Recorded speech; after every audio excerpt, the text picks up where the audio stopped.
കൊള്ളാം. മാധവൻ സുരേഷിൻ്റെ നല്ല സിനിമയാണ്. കൊള്ളാം. ശരിക്കും ഫുൾ ആക്ഷൻ വയലൻസ് ഒക്കെയാണ്. ആക്ഷൻ വയലൻസ് അഭിനയമൊക്കെ അഭിനയം നന്നായിരുന്നു. മാധവൻ സുരേഷിൻ്റെ അഭിനയം കൊള്ളാം. ആക്ടിംഗ് ഒക്കെ അടിപൊളിയായിരുന്നു.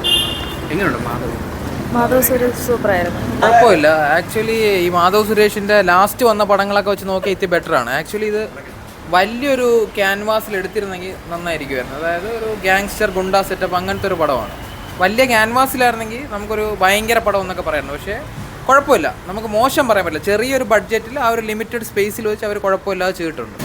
നന്നായിട്ടുണ്ട്. കാര്യമെന്ന് വെച്ച് കഴിഞ്ഞാൽ മാധവൻ്റെ പഴയ സിനിമ അഭിനയിച്ച് ഒരു ഇത് വെച്ച് ഇപ്പം നല്ല ഇമ്പ്രൂവ്മെൻ്റ് ഉണ്ട്.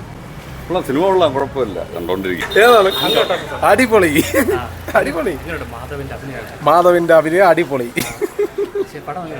പടം കൊള്ളാതെ അടിപൊളിയെന്ന് കണ്ടിട്ട് എന്നാലും ചീത്ത വിളിക്കല്ല, അത്രയേ ഉള്ളൂ. അല്ല, ഞാൻ കഴിഞ്ഞ പടം കണ്ടിട്ടില്ല. ഈ പടം നമ്മുടെ കൂടെയുള്ള ഒരു അനീഷ് എന്നുള്ള ചേട്ടനുണ്ട്. പുള്ളി ഈ സിനിമയിൽ അഭിനയിക്കുന്നതുകൊണ്ട് ഞാൻ ഇത് കാണാൻ വേണ്ടി വന്നത്. കൊള്ളാം, നല്ല സിനിമ. നമ്മളങ്ങനെ ഒരു സിനിമയെ മോശപ്പെട്ട് പറയാൻ പാടില്ലല്ലോ. ഒരു കുറേ ആൾക്കാരുടെ ഒരു എന്താണ് അവരുടെ പ്രതീക്ഷയിൽ വരുന്നൊരു സിനിമയാണ്. അപ്പോൾ അതിൽ ഞാൻ വന്ന് കണ്ടിട്ട് ചിലപ്പോൾ അത് എനിക്ക് ഇഷ്ടപ്പെടാം, വേറൊരാൾക്ക് കാണുന്നവർക്ക് ചിലപ്പോൾ ഇഷ്ടപ്പെടാതിരിക്കാം. എൻ്റെ ഇതിൽ എനിക്കൊന്നും പറയാനില്ല, അത്രയേ ഉള്ളൂ.